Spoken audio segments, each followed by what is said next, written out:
Jam 5 pagi, tetanggaku mengetuk pintu dengan wajah pucat dan suara gemetar. Hari ini jangan pergi kemanapun, sembunyi saja di rumah. Kau akan tahu nanti. Aku menuruti perintahnya dengan jantung berdebar, hingga jam 11 malam aku ditelepon polisi ternyata. Yuk, absen dulu di kolom komentar. Sobat kisah berasal dari kota mana saja? Jangan lupa tekan like dan subscribe, ya. Dukungan kalian sangat berarti agar channel ini terus berkembang dan bisa menyajikan cerita yang lebih seru. Terima kasih. Amelia berdiri terpaku di tengah ruang tamu yang sempit. Pintu telah tertutup rapat, namun gema kata-kata Ibu Ningrum masih berputar-putar di kepalanya, seperti suara yang terjebak di dalam gua gelap dan tak menemukan jalan keluar. Bersembunyi, jangan kemana-mana, jangan percaya apapun. Apa maksud Ibu? Suara Amelia nyaris tak keluar. Ibu membuat saya takut. Ibu Ningrum menoleh perlahan. Wajahnya tampak lebih tua dari biasanya. Garis-garis halus di sekitar matanya terlihat jelas, seolah semalaman ia tidak tidur. Tangannya masih gemetar ketika ia duduk di kursi kayu dekat jendela. Takut itu perlu, katanya lirih. Karena kamu terlalu lama berpikir semuanya baik-baik saja. Kalimat itu menancap lebih dalam daripada teriakan. Amelia mengerjap. Ada sesuatu dalam nada suara itu, bukan ancaman, bukan pula peringatan kosong, melainkan keyakinan. Keyakinan orang yang pernah melihat sesuatu yang seharusnya tidak dilihat. Bu Ningrum, Amelia menarik napas panjang. Tidak ada yang terjadi. Saya hanya bekerja dari rumah. Saya tidak punya masalah dengan siapapun. Ibu Ningrum tersenyum tipis. Senyum yang tidak pernah mencapai matanya. Masalah tidak selalu datang dari luar. Nak. Hening. Kipas angin kembali berdengung, terdengar terlalu keras di telinga Amelia. Detik jam dinding bergerak lambat, 1, 2, 3. Setiap detik terasa seperti mengetuk batas kesabarannya. Apa ibu melihat seseorang? Amelia akhirnya bertanya. Atau mendengar sesuatu? Ibu Ningrum berdiri tiba-tiba. Gerakannya tergesa, seolah duduk terlalu lama membuatnya tidak aman. Saya harus pergi, katanya cepat. Ingat yang saya bilang. Tutup pintu. Kunci. Jangan jawab siapapun. Bu, tunggu. Namun perempuan itu sudah melangkah keluar. Pintu terbuka, lalu tertutup kembali dengan bunyi pelan yang terasa jauh lebih keras di kepala Amelia. Sendiri. Amelia berdiri beberapa saat tanpa bergerak.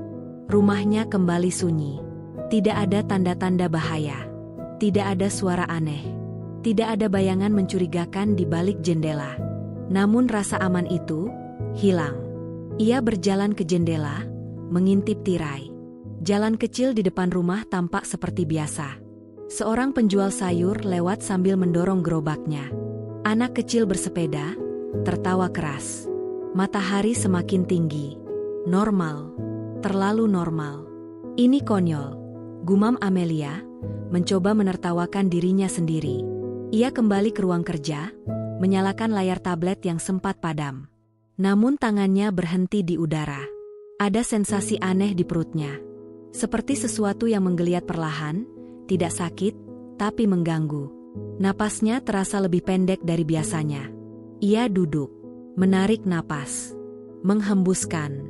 Sekali, 2 kali, 3 kali, namun dadanya justru semakin sesak.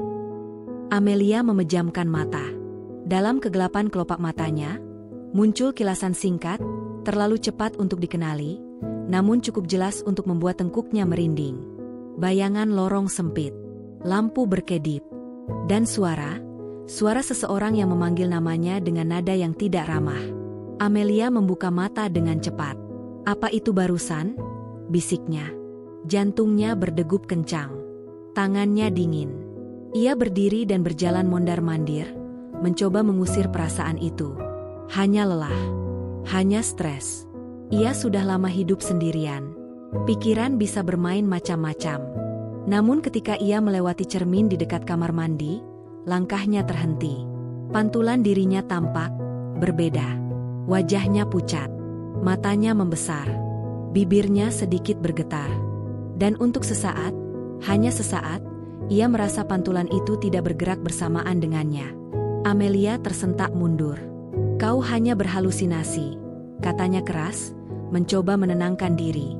Ia mengurung diri di kamar, mengunci pintu, duduk di tepi ranjang dengan lutut ditarik ke dada. Detak jantungnya perlahan menurun, namun pikiran justru semakin liar. Kenangan kecil bermunculan, seperti potongan puzzle yang dipaksa muncul ke permukaan. Tangisan anak kecil, bau antiseptik, dan rasa dingin yang menusuk telapak kaki. Amelia menutup telinga. "Berhenti," katanya lirih. "Aku tidak mau mengingat." Namun semakin ia menolak, semakin kuat sensasi itu datang. Napasnya kembali terengah. Kepalanya pening. Tiba-tiba ponselnya bergetar. Satu pesan masuk. Nomor tidak dikenal. Amelia menatap layar itu lama, sangat lama, sebelum akhirnya berani membukanya. "Kamu masih bersembunyi dari dirimu sendiri?" Darahnya terasa berhenti mengalir. Siapapun yang mengirim pesan itu, tahu sesuatu. Sesuatu yang bahkan Amelia sendiri belum siap untuk hadapi. Ia menjatuhkan ponsel itu ke kasur, tubuhnya gemetar hebat. Di luar, matahari terus bersinar terang. Namun di dalam rumah kecil itu, Amelia merasakan satu hal dengan sangat jelas. Ancaman itu nyata, dan ia tidak datang dari luar. Amelia tidak tahu berapa lama ia duduk membeku di tepi ranjang. Ponselnya masih tergeletak di atas spray, layar telah menggelap, seolah pesan mengerikan itu tak pernah ada. Namun tubuhnya tahu itu nyata. Getaran halus di ujung jari, keringat dingin di punggung, dan napas yang masih belum sepenuhnya kembali normal. "Kamu masih bersembunyi dari dirimu sendiri?" Kalimat itu terus terulang di kepalanya, seperti jarum jam rusak yang terjebak pada satu detik paling menyakitkan. "Aku tidak bersembunyi," bisiknya, entah kepada siapa. "Aku hanya hidup seperti biasa." Ia berdiri perlahan. Kakinya terasa lemah, namun ia memaksa diri melangkah keluar kamar. Lorong kecil di rumah itu tampak sama seperti kemarin, seperti 1000 hari sebelumnya. Dinding krem, bingkai foto kosong, lampu yang sedikit redup. Namun ada perasaan ganjil, seperti rumah itu sedang mengamatinya balik. Amelia menelan ludah. Ia berjalan ke dapur, menuang segelas air. Tangannya bergetar hingga sebagian air tumpah ke meja. Ia meminum seteguk, lalu seteguk lagi, berharap dinginnya air bisa menenangkan sesuatu di dadanya. Tidak berhasil. Suara kecil terdengar dari ruang tamu. "Klik." Amelia menegang. "Siapa?" Suaranya parau. Tidak ada jawaban. Ia melangkah pelan, setiap pijakan terasa terlalu keras di telinganya sendiri. Kipas angin masih berputar, namun jendelanya terbuka sedikit. Padahal ia yakin telah menutupnya. "Ini tidak lucu," gumamnya. Amelia menutup jendela itu, mengunci dengan rapat, lalu memeriksa pintu depan. Masih terkunci. Rantai pengaman utuh. Tidak ada tanda-tanda siapapun masuk. Logika berkata ia aman. Namun tubuhnya menolak percaya. Ia kembali ke ruang kerja, mencoba memaksakan rutinitas. Laptop dinyalakan. Tablet gambar diletakkan di posisi biasa. Ia membuka file desain yang tertunda sejak kemarin. Namun layar itu terasa kosong.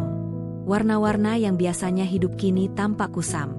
Garis-garis tidak lagi patuh pada tangannya. Setiap kali stylus menyentuh layar, kepalanya justru dipenuhi suara lain. Tangisan tertahan. Langkah kaki tergesa. Dan suara seseorang berkata dengan nada keras, "Diam." Amelia menjatuhkan stylus itu. Napas, tarik napas. Ia memeluk kepalanya sendiri. Dadanya naik turun cepat. Pandangannya berkunang-kunang. Dunia terasa terlalu dekat, terlalu sempit. Serangan panik itu datang tanpa permisi. Ia terduduk di lantai, punggung bersandar ke dinding. Kuku-kukunya mencengkeram lengan sendiri, mencoba mencari pegangan pada rasa sakit fisik agar tidak tenggelam dalam kekacauan di kepalanya. "Ini hanya kecemasan," katanya berulang. "Ini hanya kecemasan." Namun kenangan tidak peduli pada penyangkalan. Potongan-potongan kecil muncul lagi. Tidak utuh. Tidak jelas. Namun cukup kuat untuk menghancurkan ketenangan palsu yang selama ini ia bangun. Sebuah pintu tertutup keras. Bau logam. Dan rasa bersalah yang menekan dada kecil seorang anak. Air mata Amelia jatuh tanpa ia sadari. Ia tidak mengerti kenapa ia menangis. Ia tidak tahu apa yang ia tangisi. Yang ia tahu hanya satu. Ada sesuatu yang selama ini ia lupakan dengan sengaja. Ketukan pelan di pintu depan membuatnya tersentak. Tok, tok. Amelia membeku. Napasnya tertahan. Seluruh tubuhnya menegang. Peringatan Ibu Ningrum kembali terngiang jelas. Jangan buka pintu. Jangan percaya siapapun. Ketukan itu terdengar lagi. Lebih pelan. Lebih sabar. Amelia, suara perempuan tua terdengar. Ini saya. Ibu Ningrum. Amelia merangkak berdiri. Kakinya gemetar saat ia mendekati pintu. Ibu, suaranya nyaris tak terdengar. Kenapa kembali? Saya lupa sesuatu, jawab Ibu Ningrum. Dan saya pikir, kamu membutuhkannya. Amelia ragu. Tangannya menggenggam kenop pintu. Detik terasa berjalan terlalu lambat. Akhirnya, ia membuka pintu sedikit. Rantai masih terpasang. Ibu Ningrum berdiri di sana dengan wajah lebih tenang dari pagi tadi. Di tangannya, sebuah amplop coklat lusuh. Ini milikmu, katanya sambil menyelipkan amplop itu melalui celah pintu. Kamu meninggalkannya lama sekali. Apa ini? Amelia menerima amplop itu dengan tangan gemetar. Jawab Ibu Ningrum singkat. Atau mungkin, awal dari pertanyaan yang sebenarnya. Amelia ingin bertanya lebih banyak. Namun Ibu Ningrum sudah berbalik pergi. Bu, panggil Amelia. Ibu Ningrum berhenti sejenak, lalu berkata tanpa menoleh, rumah ini tidak berbahaya, nak.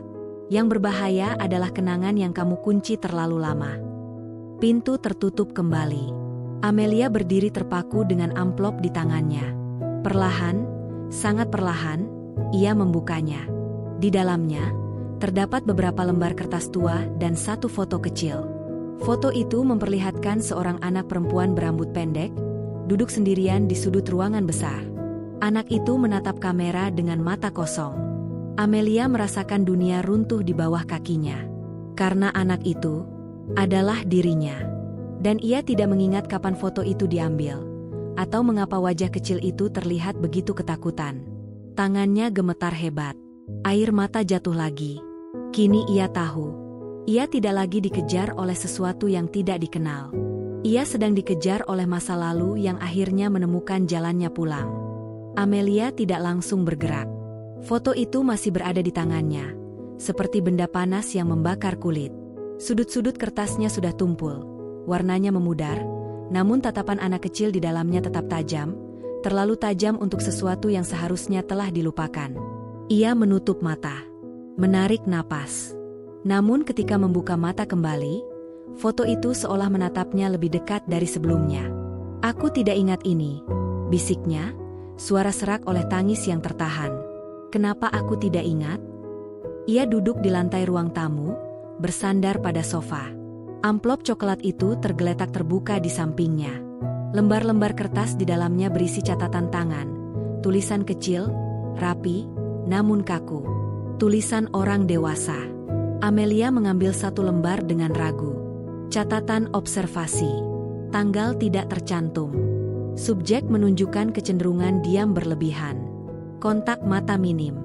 Reaksi terhadap suara keras sangat ekstrim. Tangan Amelia bergetar. Ini bukan tulisannya. Bukan pula tulisan Ibu Ningrum, ia yakin akan itu. Ini tulisan seseorang yang pernah mengamatinya, mencatatnya, seperti objek. Ia meletakkan kertas itu kembali. Napasnya mulai tidak teratur. Ada tekanan di pelipisnya, seperti seseorang menekan dari dalam. Cukup, katanya, mencoba bangkit. Aku tidak perlu membaca ini sekarang. Namun tubuhnya menolak patuh. Kakinya lemas. Kepalanya terasa berat. Ruangan di sekitarnya berputar pelan, lalu berhenti mendadak. Sunyi. Terlalu sunyi. Malam datang tanpa ia sadari. Lampu ruang tamu menyala, entah sejak kapan. Jam dinding menunjukkan waktu larut, namun Amelia tidak ingat berapa lama ia duduk di sana. Foto itu kini berada di atas meja, menghadap ke atas, seolah ia sengaja tidak ingin melihatnya, namun juga tidak sanggup membuangnya. Ia berdiri perlahan dan berjalan ke kamar. Ranjang terasa asing saat ia berbaring. Spray yang biasanya menenangkan kini terasa dingin. Ia menarik selimut hingga ke dada, memejamkan mata dengan harapan tidur bisa menyelamatkannya dari pikiran sendiri. Namun tidur tidak datang. Ketika akhirnya ia terlelap, mimpi datang dengan kasar, tanpa peringatan. Ia berdiri di sebuah lorong panjang. Dindingnya putih kusam.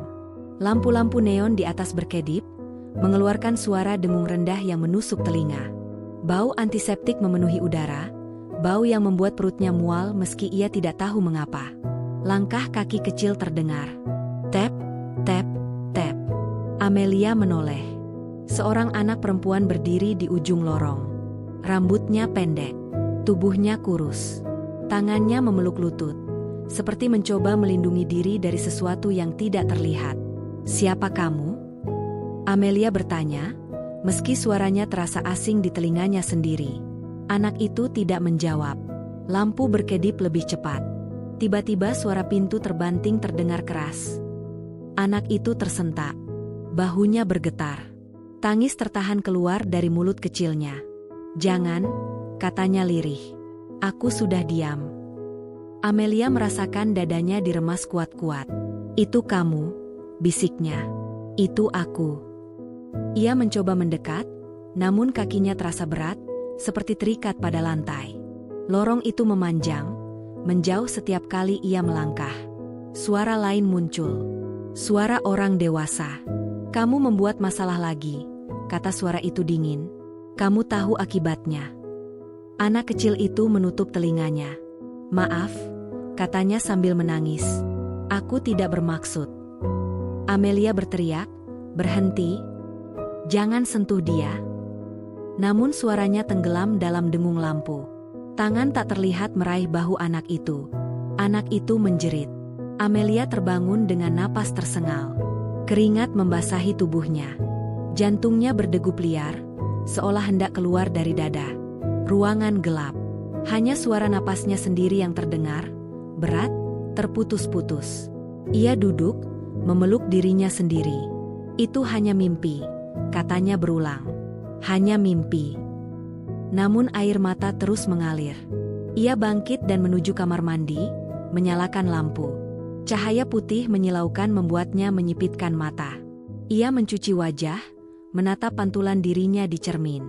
Wajah dewasa itu menatap balik. Namun di balik matanya, ada sesuatu yang lain. Ketakutan yang terlalu tua. Luka yang terlalu lama. "Apa yang terjadi padaku dulu?" tanyanya pada bayangan itu. Tidak ada jawaban. Ketika ia berbalik untuk mengambil handuk, sebuah suara kecil terdengar di belakangnya. "Amelia." Ia membeku. Perlahan, sangat perlahan, ia menoleh. Kamar mandi kosong.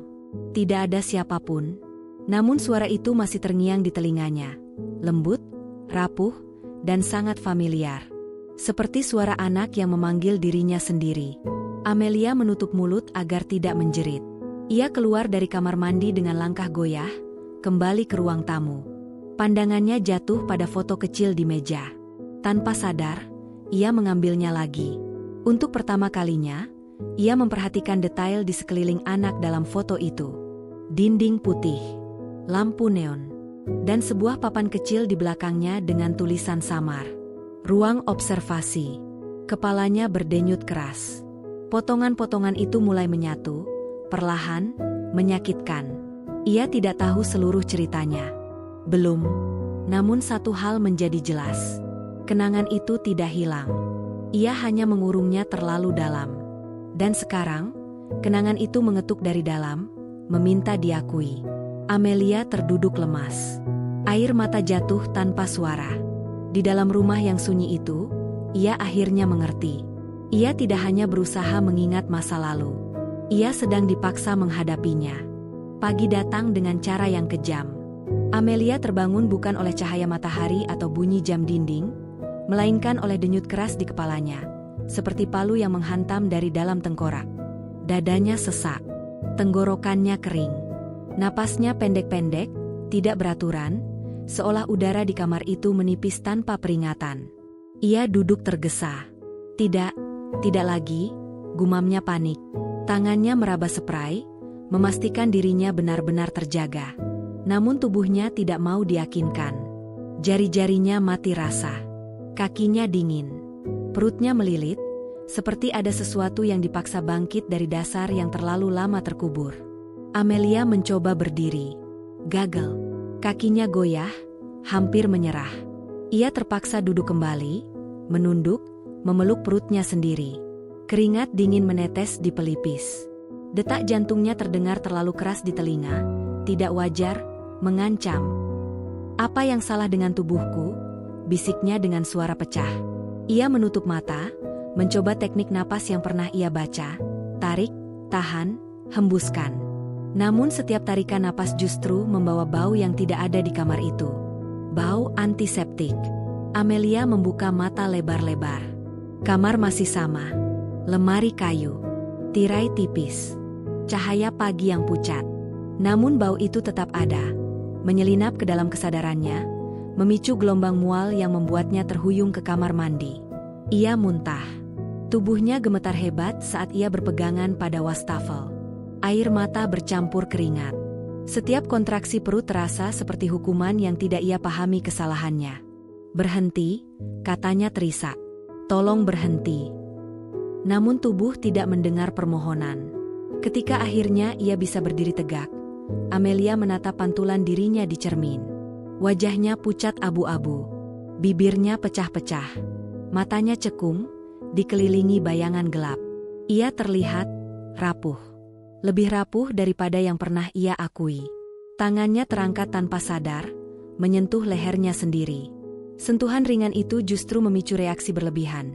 Napasnya tersedak, matanya membesar, dan tubuhnya mundur refleks, membentur dinding kamar mandi. "Jangan sentuh aku!" Teriakannya menggema di ruang sempit itu. Amelia terdiam, terkejut oleh suaranya sendiri. Ia menutup mulut, gemetar, kebingungan. Apa yang baru saja terjadi? Ia tahu jawabannya, meski belum berani mengakuinya. Tubuhnya mengingat sesuatu yang pikirannya masih menolak. Ia kembali ke kamar dengan langkah pelan, seperti berjalan di atas pecahan kaca. Di meja samping ranjang, foto kecil itu masih ada. Ia tidak ingat meletakkannya di sana. Dengan ragu, ia mengambilnya. Tangannya gemetar hebat, namun kali ini ia tidak menjauh. Ia memaksa diri menatap wajah anak kecil itu, dirinya sendiri, lebih lama dari sebelumnya. "Apa yang mereka lakukan padamu?" bisiknya. Detak jantungnya kembali meningkat. Telapak tangannya berkeringat. Namun kali ini, di balik rasa takut, muncul sesuatu yang lain. Kemarahan. Amelia duduk di lantai, menyandarkan punggung ke ranjang. Ia memejamkan mata, membiarkan sensasi itu datang. Denyut di dada, panas di tengkuk, tekanan di tenggorokan. Potongan ingatan muncul, tidak lagi samar. Suara kursi diseret. Lampu terlalu terang. Dan suara orang dewasa yang berkata, "Ini demi kebaikanmu." "Pembohong," Amelia mendesis. Air mata mengalir, namun rahangnya mengeras. Tubuhnya masih gemetar, tetapi ada tekad kecil yang mulai tumbuh di sela-sela ketakutan. Ia tidak ingin pingsan lagi, tidak ingin lari. Untuk pertama kalinya, ia tidak memohon agar semuanya berhenti. Ia ingin tahu. Ketukan di pintu depan terdengar pelan. "Tok, tok." Amelia menegang, namun tidak melonjak panik seperti sebelumnya. Ia berdiri perlahan, meski kakinya masih terasa lemah. "Ibu Ningrum?" panggilnya ragu. "Ya," suara itu menjawab lembut. "Saya membawa sesuatu. Dan, saya pikir kamu perlu bicara." Amelia membuka pintu. Tidak selebar biasanya. Namun cukup untuk melihat wajah Ibu Ningrum yang kali ini tidak panik, melainkan sedih. "Tubuhmu bereaksi, bukan?" tanya perempuan tua itu perlahan. Amelia terdiam. "Itu selalu begitu," lanjut Ibu Ningrum. "Ingatan bisa dibohongi, tubuh tidak." Air mata Amelia jatuh lagi. "Ibu tahu apa yang terjadi padaku," katanya lirih. Bukan bertanya, menyatakan. Ibu Ningrum mengangguk kecil. Saya tahu kamu disuruh melupakan. Saya tahu kamu diajari diam. Amelia menggenggam kusen pintu, napasnya bergetar. Kenapa? Kenapa tidak ada yang memberitahuku sejak awal? Karena kamu belum siap, jawab Ibu Ningrum jujur. Dan mungkin, sekarang pun belum sepenuhnya. Hening menyelimuti mereka. Namun hening itu berbeda. Tidak lagi kosong, melainkan berat oleh kebenaran yang menunggu untuk diucapkan. Amelia menatap ke dalam rumahnya, lalu kembali ke wajah Ibu Ningrum. Aku tidak mau tubuhku terus berteriak sendirian, katanya pelan. Aku ingin mengerti. Ibu Ningrum tersenyum tipis. Senyum penuh empati. Kalau begitu, katanya, bersiaplah. Karena begitu kamu mulai mendengar, tidak ada jalan kembali. Amelia menelan ludah. Di dalam dadanya, ketakutan masih ada. Namun kini, berdampingan dengan satu tekad baru. Ia tidak akan lagi membiarkan masa lalunya mengendalikan tubuhnya tanpa perlawanan. Ibu Ningrum duduk di kursi kayu yang sama seperti pagi pertama ia datang membawa peringatan. Namun suasananya berbeda. Tidak ada lagi kepanikan tergesa. Tidak ada lagi tatapan mencurigakan ke segala arah. Kini yang tersisa hanya kelelahan. Kelelahan seseorang yang terlalu lama memikul rahasia sendirian. Amelia duduk berhadapan dengannya. Kedua tangannya saling menggenggam erat di atas paha. Tubuhnya masih terasa rapuh. Namun pikirannya lebih jernih daripada kemarin. Ketakutan belum pergi, tetapi kini ia berdiri berdampingan dengan rasa ingin tahu yang tidak bisa lagi dibendung. Apa yang ibu tahu tentang aku? Amelia membuka percakapan dengan suara pelan, namun tegas. Jangan disembunyikan lagi. Ibu Ningrum menghela napas panjang. Napas yang terdengar seperti pelepasan beban bertahun-tahun. Kamu selalu seperti ini, katanya perlahan. Bahkan sejak kecil. Diam, tapi mengamati. Tak pernah benar-benar pergi, meski semua orang mengira kamu patuh. Amelia menegang. Ibu mengenalku sejak kecil? Ibu Ningrum mengangguk. Aku bukan sekadar tetanggamu, katanya. Aku pernah bekerja di tempat kamu di bawah. Kalimat itu jatuh seperti palu. Dunia seakan berhenti berputar. Tempat? Apa? Amelia bertanya, meski dadanya sudah terasa nyeri sebelum jawaban keluar. Ibu Ningrum menunduk, menatap tangannya sendiri. Sebuah fasilitas. Mereka menyebutnya pusat pemulihan anak. Tapi yang sebenarnya terjadi di sana, ia berhenti, menelan ludah. Tidak semua anak dipulihkan. Amelia merasa napasnya tercekat. Kenapa aku dibawa ke sana? Tanyanya lirih. Karena kamu melihat sesuatu. Jawab Ibu Ningrum. Sesuatu yang tidak seharusnya kamu lihat pada usia itu. Potongan-potongan ingatan Amelia bergetar hebat di kepalanya. Suara keras, teriakan, dan rasa bersalah yang menekan dada kecilnya. Aku, melaporkan seseorang, tebaknya ragu. Ibu Ningrum mengangguk pelan. Dan laporanmu membuat orang dewasa panik. Mereka tidak tahu bagaimana melindungimu. Atau mungkin, mereka lebih ingin melindungi diri mereka sendiri. Amelia meremas bajunya. Jadi mereka memutuskan aku yang salah? Mereka memutuskan kamu terlalu berbahaya untuk dibiarkan mengingat, kata Ibu Ningrum pahit. Maka mereka mengajarkanmu melupakan. Amelia tertawa kecil. Tawa yang tidak mengandung kegembiraan apapun. Dan aku berhasil, katanya. Aku hidup normal. Bekerja. Tidak merepotkan siapapun. Dengan harga yang mahal, sahut Ibu Ningrum lembut. Tubuhmu yang membayar sisanya. Air mata kembali mengalir, namun Amelia tidak menutupinya. Ia membiarkan perasaan itu hadir, membakar dadanya, menyakitkan, namun nyata. Kenapa ibu tidak menghentikannya? Amelia menatap Ibu Ningrum tajam. Kenapa ibu membiarkan mereka melakukannya padaku? Ibu Ningrum terisak. Untuk pertama kalinya, Amelia melihat perempuan tua itu menangis. Karena aku pengecut, katanya jujur. Dan karena aku takut kehilangan pekerjaanku. Aku meyakinkan diriku bahwa kamu akan baik-baik saja, bahwa lupa adalah anugerah. Ia mengusap wajahnya sendiri, suaranya pecah. Aku salah. Kata itu menggema lama di ruangan kecil itu. Amelia bangkit berdiri. Tubuhnya gemetar, namun ia tidak jatuh. Ia berjalan mondar-mandir, napasnya berat, pikirannya bergejolak. Jadi selama ini, katanya dengan suara meninggi, setiap kali aku merasa panik tanpa alasan, setiap kali aku takut disentuh, setiap kali aku merasa bersalah tanpa tahu kenapa, itu bukan kelemahanku. Bukan, jawab Ibu Ningrum tegas. Itu adalah ingatan yang mencari jalan pulang. Amelia berhenti melangkah. Ia memejamkan mata, membiarkan kalimat itu meresap. Aku ingin tahu semuanya, katanya akhirnya. Aku tidak peduli sesakit apa. Ibu Ningrum berdiri. Ia mengambil tas kecilnya dan mengeluarkan sebuah map tipis. Kalau begitu, katanya pelan, ini waktunya. Amelia menerima map itu dengan tangan bergetar. Di dalamnya terdapat salinan dokumen, nama samar, tanggal yang dihapus, dan satu kalimat yang membuat perutnya mual. Proses represi memori dinyatakan berhasil. Berhasil, Amelia mengulang kata itu, tertawa getir. Mereka menulisnya seperti eksperimen. Karena bagi sebagian dari mereka, kata Ibu Ningrum, kamu memang itu. Sunyi kembali menyelimuti ruangan. Namun kali ini, sunyi itu dipenuhi kemarahan yang matang. Bukan panik, bukan kebingungan. Amelia menutup map itu perlahan. Kalau aku membuka semuanya kembali, katanya, apa yang akan terjadi padaku? Ibu Ningrum menatapnya lama. Kamu akan runtuh, katanya jujur, dan kamu akan membenciku. Dan mungkin, kamu akan membenci dirimu sendiri. Amelia mengangguk. Namun setelah itu, lanjut Ibu Ningrum, kamu akan bebas. Amelia menghela napas panjang.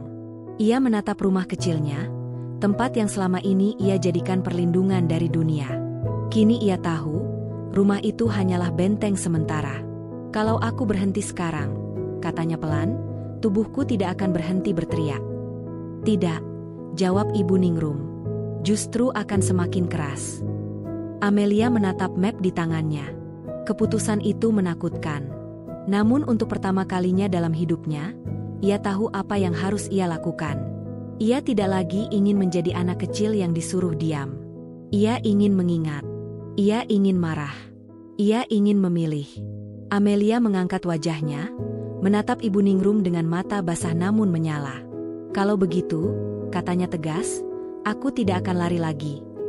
Ibu Ningrum tersenyum sedih. Bersiaplah, katanya. Karena setelah ini, kebenaran tidak akan lagi meminta izin sebelum masuk. Di luar, langit mulai menggelap meski hari belum sepenuhnya berakhir. Pertanda bahwa badai sesungguhnya baru akan datang.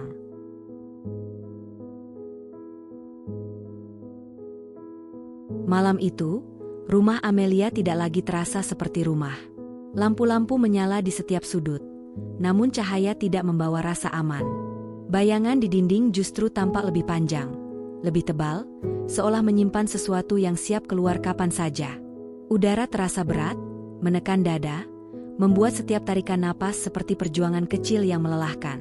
Map tipis itu tergeletak di meja makan. Diam. Namun kehadirannya berteriak. Amelia berdiri di ambang dapur, menatap map itu lama sekali. Tangannya mengepal, lalu mengendur. Jantungnya berdetak cepat. Bukan karena panik semata, melainkan karena pengetahuan bahwa setelah ini, tidak ada lagi jalan kembali. Ibu Ningrum duduk tidak jauh darinya. Kali ini ia tidak berbicara. Ia tahu, kata-kata tidak akan membantu. Aku akan membacanya, kata Amelia akhirnya.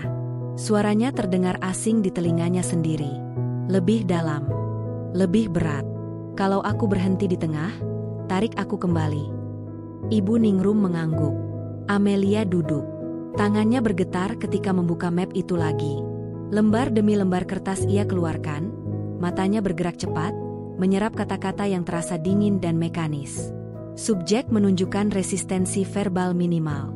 Respons emosional dapat ditekan melalui isolasi dan sugesti berulang.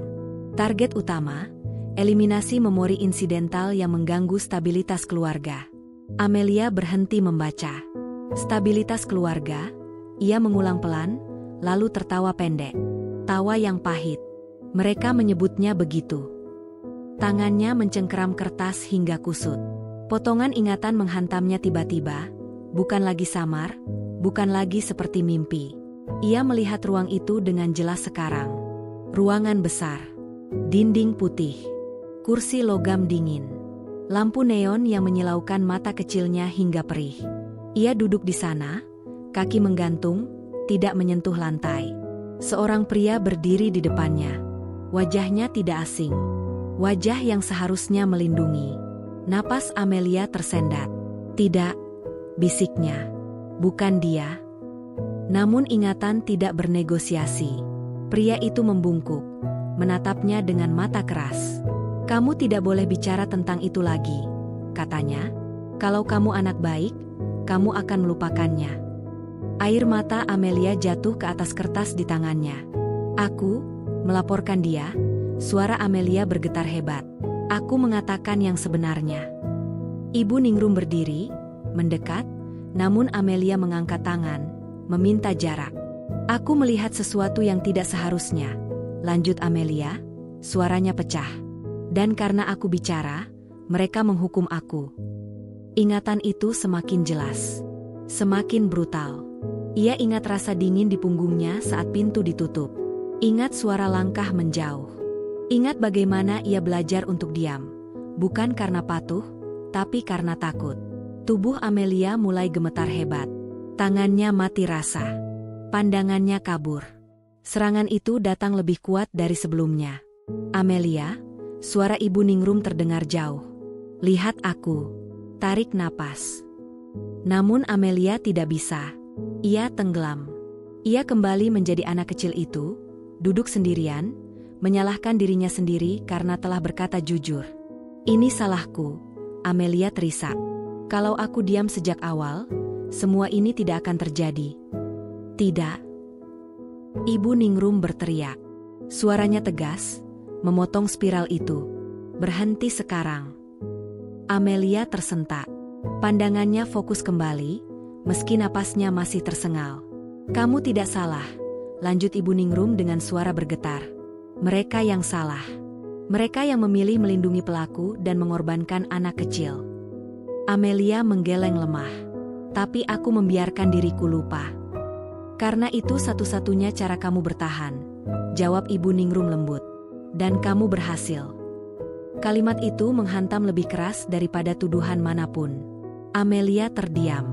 Ia merasakan sesuatu runtuh di dalam dirinya. Bukan tubuhnya, bukan pikirannya, melainkan rasa bersalah yang selama ini ia pikul tanpa tahu asalnya. Ia terisak, menutup wajah dengan kedua tangan. Aku tidak rusak, katanya lirih. Aku terluka. Ibu Ningrum berlutut di hadapannya. Dan luka bisa dirawat, katanya. Bukan disembunyikan. Tangisan Amelia pecah sepenuhnya. Tangisan dewasa dan anak kecil menjadi satu. Tidak terkontrol. Tidak indah. Namun jujur. Untuk pertama kalinya, tubuhnya tidak melawan ingatan. Ia membiarkannya lewat. Ketika tangis itu mereda, Amelia mengangkat wajahnya. Matanya merah. Wajahnya basah. Namun tatapannya berubah. Lebih jernih. Lebih hidup. Aku ingat siapa aku, katanya pelan. Dan aku ingat apa yang mereka ambil dariku.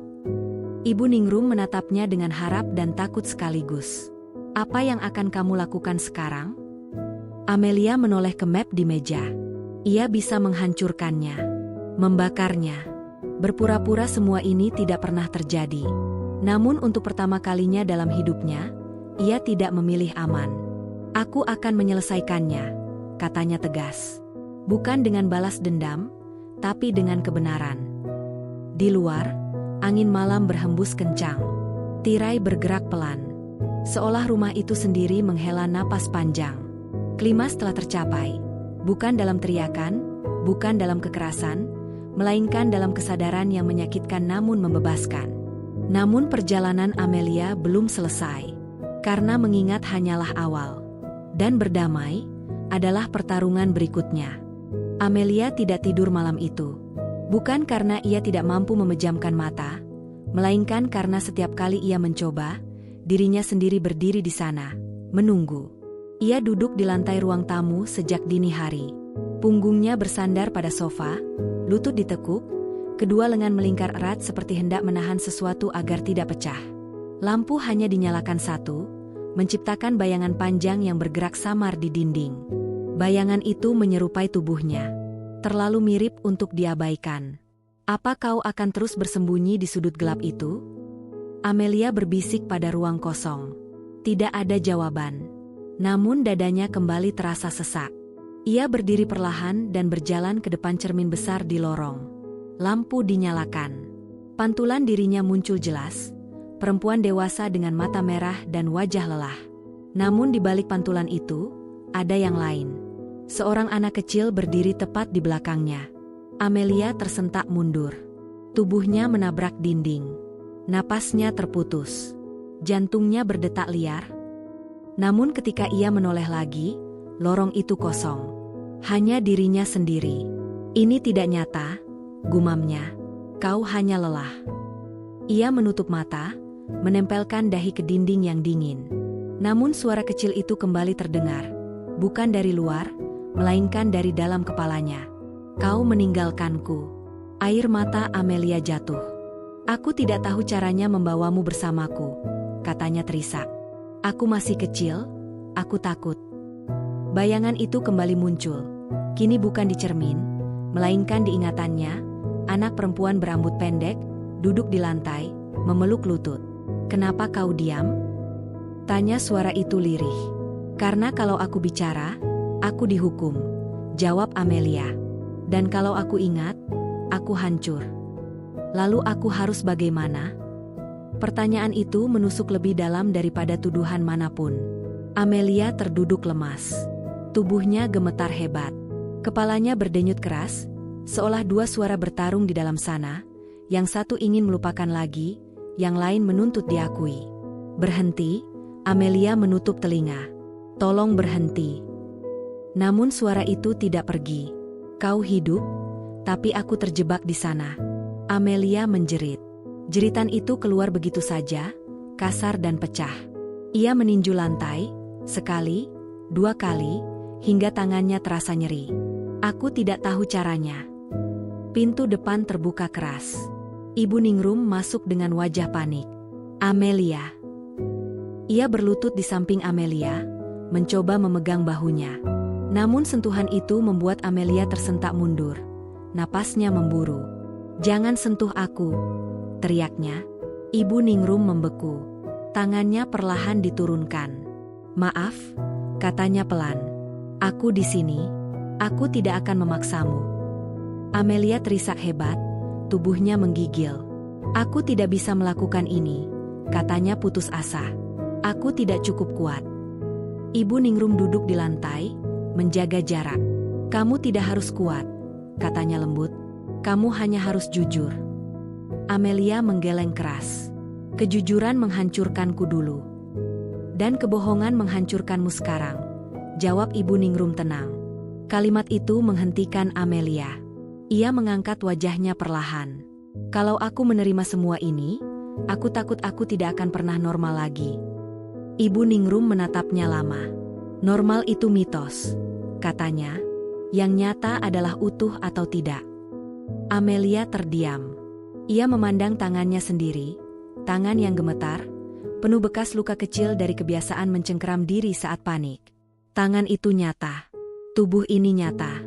Anak kecil itu juga nyata. Apa yang harus kulakukan? Tanyanya lirih. Ibu Ningrum menghela napas. Berhenti melawan bayangan itu. Dengarkan dia. Amelia menutup mata. Untuk pertama kalinya, ia tidak mendorong suara itu pergi. Ia membiarkannya datang. Bayangan itu muncul lagi. Anak kecil itu kini berdiri di depannya. Wajahnya basah oleh air mata, namun matanya tajam. Aku takut, katanya. Aku juga, jawab Amelia. Kau meninggalkanku. Aku berusaha bertahan. Kenapa kau tidak pernah kembali? Pertanyaan itu menghancurkan pertahanan terakhir Amelia. Ia berlutut, menunduk, menangis tersedu-sedu. Karena aku diajari bahwa mengingatmu berbahaya, katanya jujur. Aku disuruh memilih hidup tanpa dirimu. Anak itu terdiam, lalu perlahan ia melangkah maju. Aku tidak minta kau menyelamatkanku, katanya. Aku hanya ingin kau mengakuiku. Amelia mengangkat wajahnya. Dalam tangis itu, ia merasakan sesuatu yang berbeda. Bukan ketakutan, bukan panik, melainkan kesedihan yang akhirnya diberi ruang. Aku melihatmu, katanya terisak. Aku percaya padamu. Bayangan itu tidak menghilang. Ia justru mendekat, lalu memudar perlahan, menyatu dengan dada Amelia yang bergetar. Amelia terengah, seolah baru saja muncul ke permukaan setelah tenggelam lama. Tubuhnya masih lemah. Namun pikirannya tenang. Ibu Ningrum menatapnya dengan mata berkaca-kaca. Apa yang kamu rasakan? Amelia mengusap wajahnya, menarik napas panjang. Sakit, jawabnya jujur. Tapi, tidak lagi sendirian. Ibu Ningrum tersenyum kecil. Itu awalnya. Amelia bersandar ke sofa, menatap langit-langit rumahnya. Ia tahu ini belum selesai. Ia tahu akan ada hari-hari buruk setelah ini. Namun satu hal berubah selamanya. Ia tidak lagi lari dari dirinya sendiri. Dan itu membuat dunia terasa sedikit lebih bisa ditanggung. Pagi itu datang tanpa suara. Tidak ada mimpi buruk. Tidak ada jeritan dari dalam kepala. Tidak ada tubuh yang terbangun dalam kepanikan. Amelia membuka mata perlahan, seperti seseorang yang baru kembali dari perjalanan panjang dan melelahkan. Langit-langit kamarnya tampak biasa. Namun perasaannya, tidak. Ada rasa berat di dada, tapi bukan sesak. Ada nyeri, tapi bukan ancaman. Seperti luka lama yang disentuh kembali. Perih, namun tidak mematikan. Amelia duduk di ranjang. Ia mengusap wajahnya, menarik napas dalam-dalam. Udara masuk dengan lancar. Tidak terburu-buru. Tidak tersendat. Ia menangis. Tangisan itu keluar begitu saja, tanpa teriakan, tanpa gemetar hebat. Air mata mengalir hangat di pipinya, jatuh ke spray, membasahi kain dengan pola tak beraturan. Ini bukan tangisan ketakutan. Ini tangisan kehilangan. Aku kehilangan begitu banyak waktu, bisiknya pada ruang kosong. Dan aku bahkan tidak tahu harus berduka untuk apa. Ia menangisi anak kecil yang dipaksa diam. Menangisi tubuh yang harus menahan ingatan sendirian. Menangisi dirinya sendiri, yang bertahun-tahun hidup dengan rasa bersalah tanpa tahu alasannya. Amelia membiarkan tangisan itu berlangsung lama. Tidak ia usap. Tidak ia tahan. Untuk pertama kalinya, ia tidak merasa malu menangis sendirian. Di ruang tamu, Ibu Ningrum duduk diam, mendengar isak itu dari kejauhan. Ia tidak masuk. Ia tahu, ini bukan momen untuk diselamatkan, melainkan dibiarkan terjadi. Ketika Amelia akhirnya keluar dari kamar, matanya sembab, wajahnya pucat, namun langkahnya lebih stabil. Ia duduk di lantai, bersandar pada sofa, tepat di tempat ia hampir runtuh semalam. Aku masih merasa sakit, katanya pelan pada Ibu Ningrum. Wajar, jawab perempuan tua itu. Luka yang diabaikan lama akan terasa lebih nyeri saat akhirnya dibersihkan. Amelia mengangguk kecil. Ada bagian dari diriku yang marah. Lanjutnya, marah pada mereka. Marah pada dunia. Bahkan, marah pada diriku sendiri. Marah tidak membuatmu buruk, kata Ibu Ningrum lembut. Marah berarti kamu tahu sesuatu yang berharga telah dilanggar. Amelia terdiam. Ia memejamkan mata, mencoba mendengarkan tubuhnya. Tidak ada gemetar hebat. Tidak ada rasa ingin lari. Hanya kelelahan yang dalam, dan kesedihan yang jujur. Aku takut kalau suatu hari aku bangun dan semua ini kembali menelanku, katanya lirih. Ibu Ningrum menatapnya dengan tenang. Itu mungkin terjadi. Amelia membuka mata, terkejut. Ibu tidak mencoba menenangkanku? Pemulihan bukan tentang janji palsu, jawab Ibu Ningrum. Ini tentang tahu bahwa kalau itu terjadi, kamu bisa bertahan. Kalimat itu terasa berat, namun anehnya, menenangkan. Amelia berdiri dan berjalan ke jendela. Ia membuka tirai. Cahaya pagi masuk perlahan, menyinari debu-debu kecil yang melayang. Ia berdiri lama di sana. Aku selalu mengira bersembunyi membuatku aman, katanya tanpa menoleh. Ternyata aku hanya menunda rasa sakit. Dan sekarang, tanya Ibu Ningrum. Sekarang aku tidak ingin aman, jawab Amelia. Aku ingin hidup. Kalimat itu keluar pelan, namun penuh tekad. Amelia kembali ke ruang kerja. Laptopnya masih tertutup. Tablet gambarnya masih di tempat semula. Semua tampak sama, namun rasanya berbeda. Ia menyalakan layar. Alih-alih membuka proyek lama, ia membuka kanvas kosong. Tangannya sempat ragu di udara. Lalu ia mulai menggambar. Garis pertama tidak rapi. Garis kedua lebih berani. Warna-warna gelap bertemu dengan terang, tidak saling meniadakan, melainkan berdampingan. Ia menggambar seorang anak kecil. Bukan sebagai korban, melainkan sebagai saksi. Air mata kembali jatuh, namun kali ini disertai napas panjang yang stabil. Aku tidak akan menyembunyikanmu lagi, bisiknya. Ibu Ningrum mengamati dari jauh, matanya berkaca-kaca. Siang menjelang. Amelia kelelahan, namun tidak kosong. Ia duduk di lantai, menyandarkan punggung ke dinding, menatap karyanya. Aku tidak tahu apa langkah selanjutnya, katanya jujur. Aku tidak tahu apakah aku siap menghadapi dunia. Kamu tidak perlu siap untuk segalanya, jawab Ibu Ningrum. Cukup siap untuk satu langkah kecil. Amelia mengangguk. Ia menutup mata sejenak. Untuk pertama kalinya dalam hidupnya, ia tidak mendengar teriakan dari dalam. Hanya suara napasnya sendiri. Stabil. Hadir. Ia tahu proses ini belum selesai. Namun ia juga tahu, ia telah melewati titik terkelam. Dan dari reruntuhan itu, sesuatu yang rapuh namun nyata mulai tumbuh. Belas kasih pada dirinya sendiri. Pintu itu tidak pernah berubah. Catnya masih mengelupas di sudut bawah. Gagangnya masih dingin ketika disentuh. Dan bunyi engselnya masih sama. Sedikit berdecit, seperti ragu apakah harus terbuka sepenuhnya atau tetap tertutup. Namun pagi itu, Amelia berdiri di hadapannya dengan perasaan yang berbeda.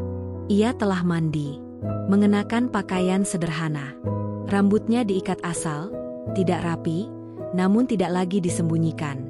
Di dadanya masih ada rasa nyeri samar, seperti bekas memar yang belum sepenuhnya hilang. Namun ia berdiri tegak. Aku hanya akan keluar sebentar, katanya pada Ibu Ningrum yang berdiri beberapa langkah di belakang. Kalau aku kembali, bukan karena takut, tapi karena aku memilih. Ibu Ningrum tersenyum kecil. Itu sudah cukup. Amelia mengangguk. Tangannya meraih gagang pintu. Detik itu terasa panjang.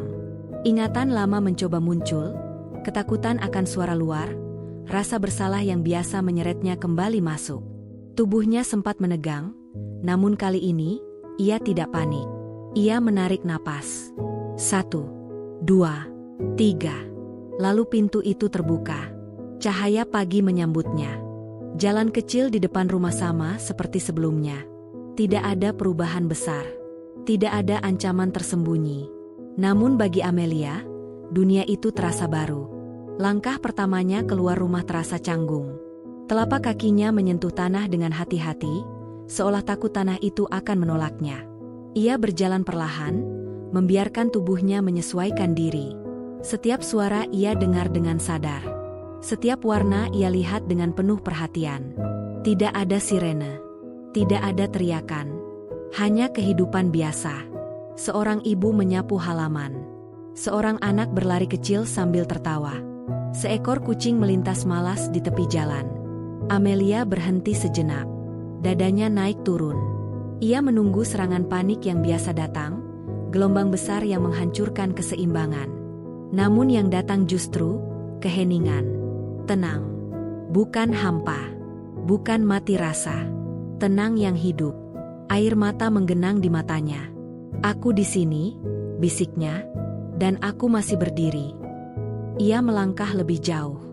Setiap langkah bukan kemenangan besar, melainkan izin kecil pada dirinya sendiri. Izin untuk ada, untuk terlihat, untuk tidak menghilang. Di ujung jalan, ia berhenti lagi. Tangannya gemetar sedikit, namun ia tidak mundur.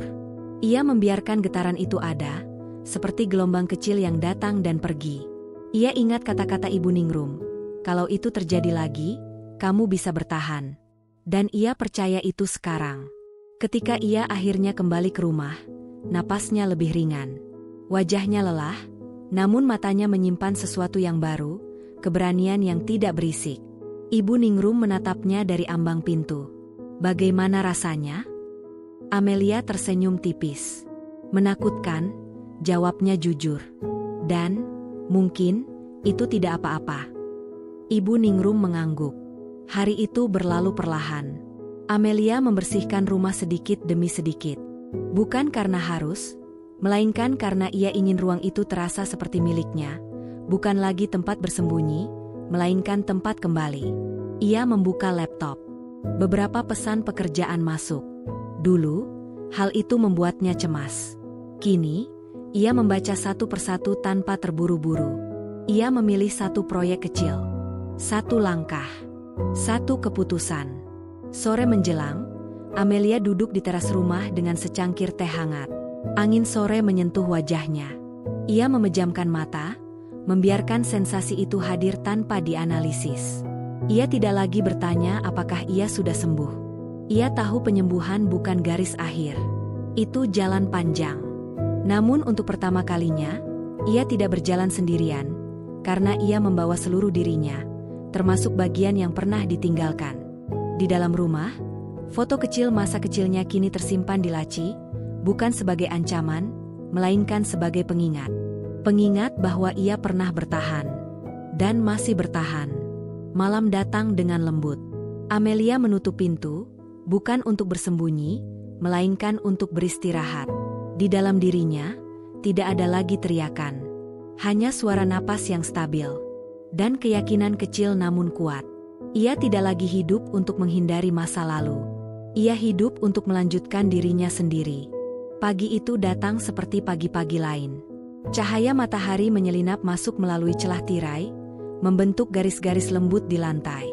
Suara burung terdengar samar dari kejauhan. Jam dinding berdetak dengan ritme yang sama. Pelan, konsisten, tidak tergesa. Namun Amelia tahu, pagi ini berbeda.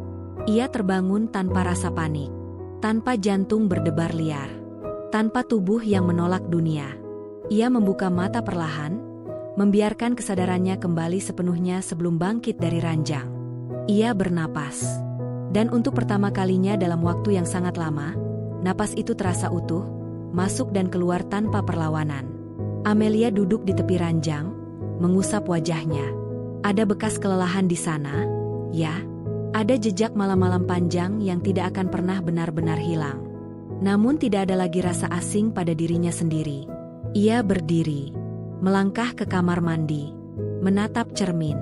Pantulan itu masih dirinya, perempuan dengan mata gelap, wajah sederhana, dan tubuh yang menyimpan banyak cerita. Namun kali ini, ia tidak mencari kesalahan, tidak menghakimi, tidak bertanya apakah ia cukup baik. Ia hanya mengangguk kecil pada dirinya sendiri. "Selamat pagi," katanya pelan. Di dapur, Ibu Ningrum sudah duduk dengan secangkir teh. Mereka tidak lagi banyak bicara akhir-akhir ini.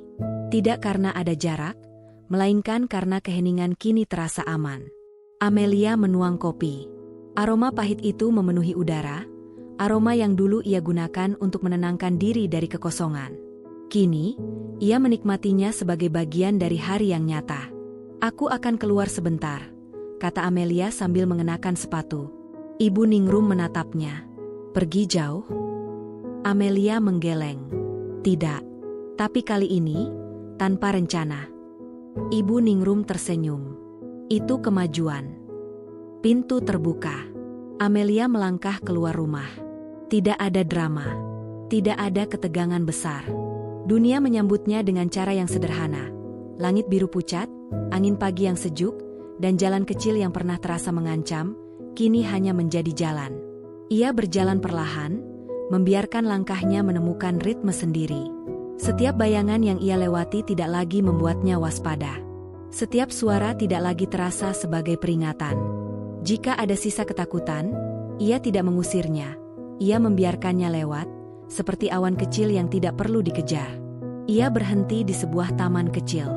Duduk di bangku kayu. Di sana, seorang anak kecil berlari mengejar balon. Tertawa keras. Jatuh. Bangkit lagi. Dada Amelia menghangat. Ia tidak menangis kali ini. Ia tersenyum. Bukan karena semuanya sudah baik, melainkan karena ia tahu, ia tidak lagi harus menghukum dirinya untuk terus hidup. Ia teringat anak kecil yang dulu duduk sendirian di ruang putih. Anak yang diajari diam. Anak yang dipaksa lupa demi kenyamanan orang dewasa. Aku di sini, bisiknya dalam hati. Aku tidak akan meninggalkanmu lagi. Angin berembus pelan, seolah membawa kata-kata itu pergi, dan mengembalikannya sebagai ketenangan. Sore hari, Amelia kembali ke rumah. Ia membuka laptop, mengirimkan satu email, bukan tentang pekerjaan, melainkan tentang batas. Tentang waktu. Tentang memilih diri sendiri. Ia tidak tahu kemana hidup akan membawanya setelah ini. Namun untuk pertama kalinya, ketidaktahuan itu tidak menakutkan. Malam tiba. Amelia mematikan lampu satu persatu. Ia tidak mengunci dirinya dari dunia, hanya menutup hari dengan lembut. Di ranjang, sebelum tidur, ia menutup mata tanpa memaksa. Jika mimpi datang, ia akan menghadapinya. Jika tidak, ia akan beristirahat. Karena kini, ia tahu satu hal yang paling penting.